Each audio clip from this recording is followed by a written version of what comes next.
Okay, let me direct your attention back to our Chapter 4 PDF, and I'll pick it up where we left off.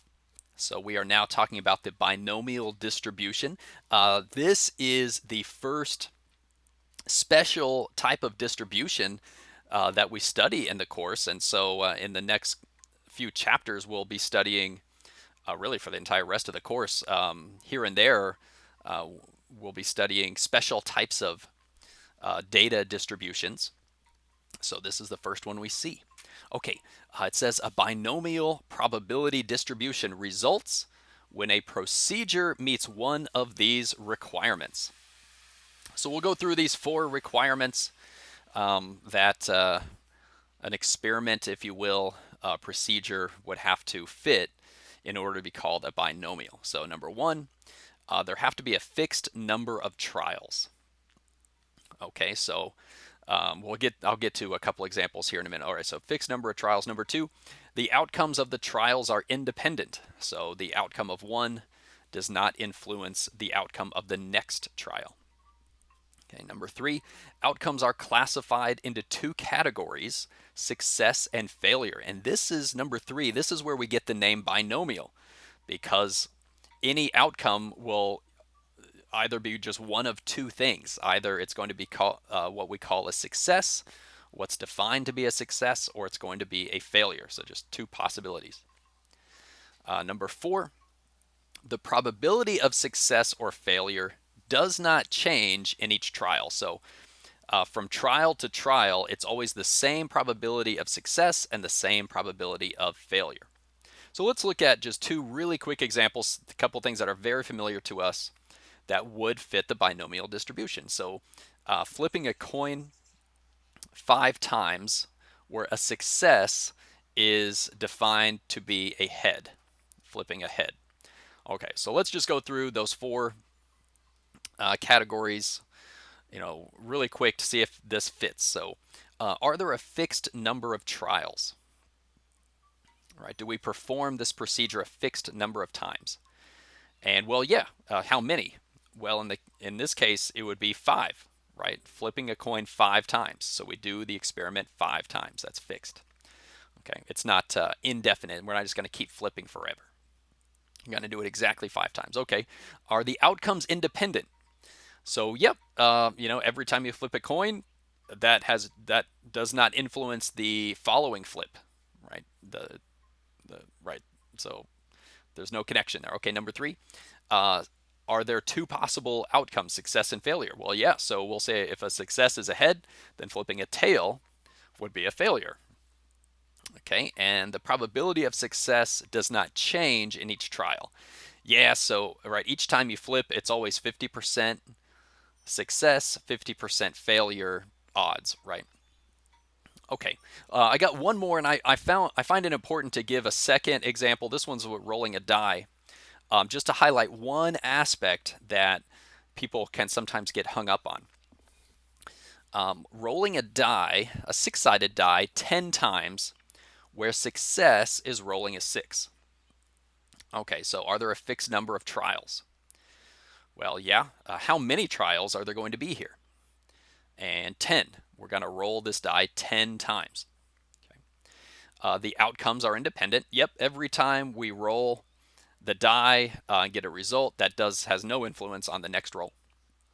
Do we have success and failure? Okay, so we're saying a success is rolling a 6. So anything that's not a 6 just gets lumped into one category called failure, the way this is set up. So if we roll a 6, success. If we don't, it's a failure. And here's where it highlights something that people just get stuck on. The chances of rolling a 6 are just 1 out of 6, right? There's one side of that die that has a 6 on it. So our chances for success are 1 out of 6, whatever decimal that is. So the chances of failure are 5 out of 6. And I like this compared to the flipping of the coin. In the flipping of the coin, success and failure were 50-50, but here it's not. And that's something that, right, so the probability of success and the probability of failure, could be anything. it doesn't have to be 50-50 is what I want to point at, and people kind of get stuck on that sometimes. Okay, and number 4, does it fit the rolling of this die? Probability of success and failure does not change. Well, yeah, from every roll, we have the same chance of success and the same chance of failure every time we roll. Yeah, okay. Okay, that's great. So we see the binomial, it comes up with the coin flip and the die, but lots and lots of scenarios really boil down to 2 outcomes, right? Success and failure. So we'll see some very soon. We're coming up on the formula to calculate a probability that goes with the binomial distribution. So we need to define what all these variables represent. So we're going to say n is the number of trials that we perform. Okay. P is the probability of success, and we'll write that as a decimal. Q is the probability of failure. Okay. X is the number of successes in the n trials. So we'll always be asking, hey, what's the probability of having so many successes amongst our n trials? And P of X, well, that's what we're trying to calculate at the end of the day, the probability of having exactly X successes in the n trials. And then you see the formula there. And that formula is kind of intimidating, but hopefully as we do a couple practice problems, you'll get the hang of it. We're definitely going to be using our calculators for this sort of thing as well. And you notice the factorials in there. So P of X equals, the first thing we see there is this big fraction, n factorial divided by x factorial times n minus x quantity factorial. All right. And then to the side, we multiply by p raised to the x and times q raised to the n minus x. Okay, definitely intimidating, but hopefully it will become familiar. Okay, number 5, let's jump right into the practice problem, see it at work. Practice number 5, in a family of 7 children, find the probability of having exactly 5 boys. And we'll round to 3 decimal places. Now, as you read that, that sounds familiar from stuff that we did in chapter 3. And it is. In fact, we could go about this problem with the same methods that we used in chapter 3. However, that would be very painful. It would be a very long problem. And I don't think we would want to spend the time doing it that way. And why is that? Well, in chapter 3, we had I think we kind of stuck to about a family of 3 children. I'm not sure if you guys ever had more than 3 children. Maybe in the homework there was like a family of 4 children, but I'm not sure about that. Here we've got a family of 7 children. Right? So we'd have to think through, if we were going to approach it the old way, we'd have to think through, okay, what are all the possible ways, all the possibilities for the genders of these 7 children? And it turns out it's a lot. There's a lot of different ways you could have genders amongst your 7 children, right? Order matters. Okay, so much faster with the binomial here. All right, so what are we going to do? We're going to need to just go through our list there, n, p, q, and x, figure out what numbers each of those are, and then put them into our formula. Okay. Before we even do that, well, actually, yeah, let's go down the list. I think we're ready to go. So in a family of 7 children, the probability of having exactly 5 boys. So what is n here? How many trials are there? And you might say, okay, well, now here we're finally show you something on the screen. N equals 7, right? There are 7 trials. I don't think you want to describe the births of these children to the mom as being trials. Like, let's do the procedure again, right? But that's what it boils down to here, right? Okay, so we're going to do, there's going to be 7 kids. Let's go on to P. What's the probability of success? And okay, to even answer that, we need to define what a success is in this problem. And let's just go with the natural reading, okay? So Family of 7 children, probability of having exactly 5 boys. All right, so what's a success look like? And I think the natural way to read this problem is to say a success is having a boy. Okay, so the probability is 0.5, and it's good to note, all right, a success equals having a boy. All right, so at this point, so the word success, right? So there we like usually we associate success with like good and failure is bad, obviously, right? All right, so that's not what's going on here. So, when we say a success is having a boy, it's just a word in this logic, the way this binomial distribution language goes, okay? So, a success here means having a boy. So, what does a failure mean? A failure is going to mean having a girl. These are just words, okay? We don't have to get wrapped up in that.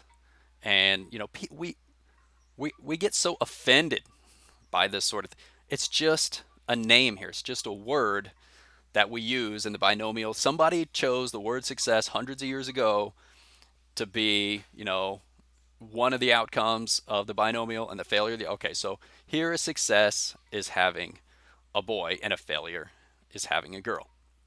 We don't have to read into this. Okay, so then what's Q? What's Q? Well, that's the probability of failure. Okay, so, well, if probability of success is 0.5, then the probability of failure is also 0.5. Okay, of course. Now, if we really wanted to, right, we could rewrite this question to be success is having a girl.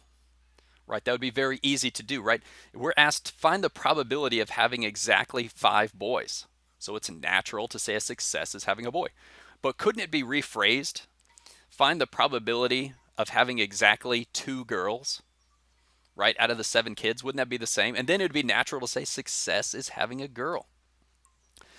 But we'd just be looking for 2 girls instead of 5 boys. It's all going to be the same answer, right? It's just words that we're using here. Okay, so Q is 0.5. So then what is X? The number of successes. Okay, so X is going to be 5. We want 5 boys, 5 successes. There you go. All right. So we're going to put all this into our formula, and we're going to have it. So I've got to, I already have it written out. I wrote probability of 5 boys. I wrote the boys there, but you could just write P of 5, probability of 5. That would be fine. And then as we look at the formula, okay, so on top here is n factorial. So I'll take 7 factorial. And I'm going to divide that by, and the first thing down here is x factorial, so that's 5 factorial. Now you notice I just wrote a 2 here. Why is that? Because it says in the formula n minus x. So all I got to do is take 7 minus 5 is 2, and I'm just going to write 2 factorial there, because that's a lot easier for my brain than writing 7 minus 5 factorial, right? It's 2 factorial. Okay, and then on the side here, it's p, so that was 0.5, and that's raised to the x, which is 5, and then q, which is also 0.5, raised to the n minus x. Well, we already did that, right? It's the same number as here, 2. So one pattern you're going to see is this number goes right there, and this number goes right there. It repeats. Okay. Also, something else you may have picked up on. What is 5 plus 2? It's the 7, right? So these numbers always add up to this. Now, obviously, there's factorials in there, but it's, that's helpful, right? Okay, so if this is 7 and this is 5, then I know this is going to be 2, because it's always that number minus, and then those numbers just get repeated there. Okay. Now, at this point, we need, I think it's handy to simplify this number in front. We're going to use our calculators to finish it off, with these exponents and stuff. But for now, let's just simplify what we see there, right? 7 factorial over 5 factorial, 2 factorial. These numbers are small enough where I don't think it's a big deal to just compute them. So 7 factorial, right? 7 times 6 times 5 times 4 times 3 times 2 times 1 would give you 5,040. 5 factorial, we did that in the last video.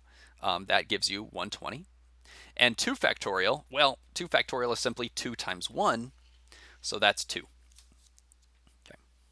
Another way, some of you guys, if you have the calculator that I recommended, I don't know how well you can see my screen, but right there, this kind of central button, there is a little factorial. It's kind of out of focus there, but right there, there's a factorial. So I could even do like 7 factorial, like that, and just, there you go, 7 factorial, 5040. It's kind of nifty. You don't have to have that. All right, now I'm going to continue simplifying here. Well, 5040 divided by what? That'd be 240. So that'll give me 21. Okay. And now at this point, I cannot go any further by hand. No way. So I'm going to multiply all these together. 21 times 0.5 raised to the 5th times 0.5 squared. And that should get you 0.164 when you round to 3 decimal places, and there's our answer. The probability that exactly 5 of these 7 children are boys and the other 2 are girls, 0.164. Okay. Hopefully you followed me along with that. You could just do this whole thing in a calculator. I think it's easier to simplify first and then go for it from here. Make sure you're able to simplify that whole thing down to 21 correctly. It's a good thing to check. Okay, let's stop this video here. Another example in a moment.